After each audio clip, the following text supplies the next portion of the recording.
Hi guys, हम सब महसूस करते हैं और अपने चारों तरफ देखते हैं। जो लोग अच्छे कर्म करते हैं वह हमेशा परेशान रहते हैं, वहीं जो लोग बुरे कर्म करते हैं वह हमेशा खुश रहते हैं। और इस बात से अच्छे कर्म करने वाले हमेशा परेशान रहते हैं। आखिर उन्हें इतनी परीक्षा क्यों देनी पड़ती है, जबकि हम सब लोग देखते हैं जो अधर्म की राह में हैं वह बहुत खुश हैं। जैसा लगता है कि जिंदगी का लुत्फ तो वही उठा रहे हैं। आप इस वीडियो को देख रहे हैं, कहीं न कहीं आपके मन में भी यह सवाल आया होगा। इस प्रश्न का जवाब भागवत गीता में श्री कृष्ण ने अर्जुन को दिया था। गीता में वर्णित कथा के अनुसार जब भी अर्जुन के मन में कोई दुविधा होती थी, कोई प्रश्न उठता था, तो अर्जुन अपने प्रश्नों का उत्तर श्री कृष्ण से पूछते थे। बार की बात है, अर्जुन भगवान श्री कृष्ण के समीप आकर कहा, भगवान मैं दुविधा में हूँ। श्री कृष्ण ने मुस्कुराते हुए पूछा, क्या सवाल है पार्थ?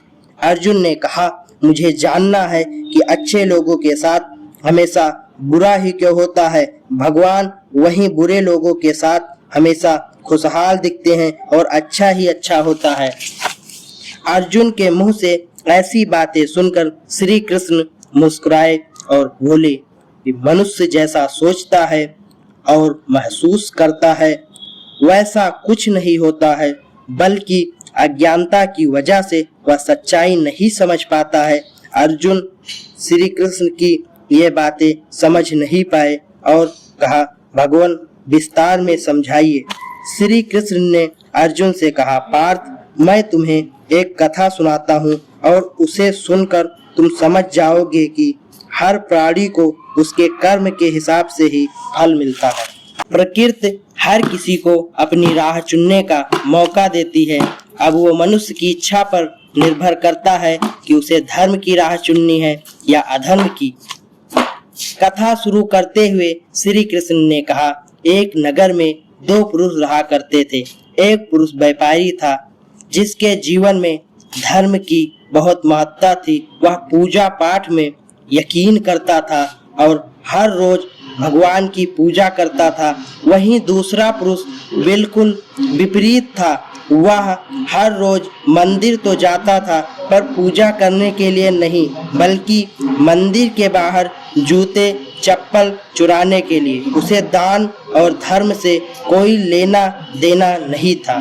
समय बीतता गया और एक दिन बहुत जोर की बारिश हो रही थी। इस वजह से मंदिर में पुजारी के अलावा कोई नहीं था। ये बात जब दूसरे व्यक्ति को पता चली तो उसने कहा कि ये सही मौका है मंदिर का धन चुराने का। पंडित से नजर बचाकर उसने मंदिर का सारा खजाना और धन चुरा लिया। उसी समय धर्म कर्म में विश्वास करने वाला व्यक्ति भी मंदिर पहुंचा। दुर्भाग्य से मंदिर के पुजारी ने उसे ही चोर समझ लिया और चिल्लाने लगा और वहां लोग एकत्र हो गए और उसे बहुत मारा। इसी तरह बचते बचाते वह वहां से भाग निकला तो दुर्भाग्य ने उसका साथ वहां भी नहीं छोड़ा। मंदिर के बाहर वो एक गाड़ी से टकरा गया और घायल हो गया। फिर वो व्यापारी लंगड़ाते हुए घर जाने लगा तो रास्ते में उसकी मुलाकात उस पुरुष से हुई जिसने मंदिर से सारा धन चुराया था। उसने कहा, आज तो मेरी किस्मत चमक गई है, एक साथ इतना सारा धन मिल गया है। ये सब देखकर उसे बहुत बुरा लगा और उसने घर से सारी तस्वीरें निकाल दी। कुछ साल बाद दोनों पुरुष की मृत्यु हो गई। मरने के बाद जब दोनों यमराज की सभा में पहुंचे और भले पुरुष ने दूसरे व्यक्ति को देखा तो उसे बहुत गुस्सा आया। उसने क्रोधित होकर यमराज से पूछ ही लिया, मैं तो हमेशा अच्छे कर्म करता था, दान में विश्वास रखता था, उसके बदले मुझे जीवन भर अपमान और दर्द मिला और इस व्यक्ति को नोटों से भरी पोटली, आखिर ऐसा भेदभाव क्यों? इस बात पर यमराज ने कहा, पुत्र तुम गलत समझ रहे हो। जिस दिन तुम्हारी गाड़ी से टक्कर हुई थी वो दिन तुम्हारे जीवन का आखिरी दिन था परंतु तुम्हारे अच्छे कर्म की वजह से तुम्हारी मौत एक छोटी सी चोट में बदल गई। तुम इस दुष्ट व्यक्ति के बारे में जानना चाहते हो? दरअसल इसके भाग्य में राजयोग था, मगर इसके कुकर्म और अधर्म की वजह से वो सिर्फ एक छोटी सी धन की पोटली में बदल गया।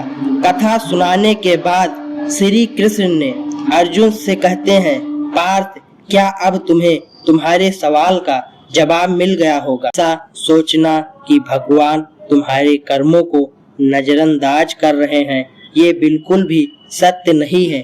भगवान हमें क्या, कब, किस रूप में दे रहे हैं, मनुष्य को समझ में नहीं आता है। मगर आप अच्छे कर्म करते रहें तो भगवान की कृपा हमेशा बनी रहती है।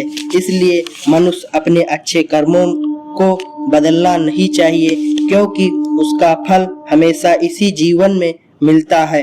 इसलिए मनुष्य का फर्ज है कि वो हमेशा अच्छे कर्म करते रहे, क्योंकि श्री कृष्ण ने गीता में बताया है कि किसी के द्वारा किया गया कर्म बेकार नहीं जाता है, चाहे वो अच्छा हो या बुरा हो। देर तक प्रेम पूर्वक सुनने के लिए हृदय की गहराइयों से बहुत बहुत धन्यवाद।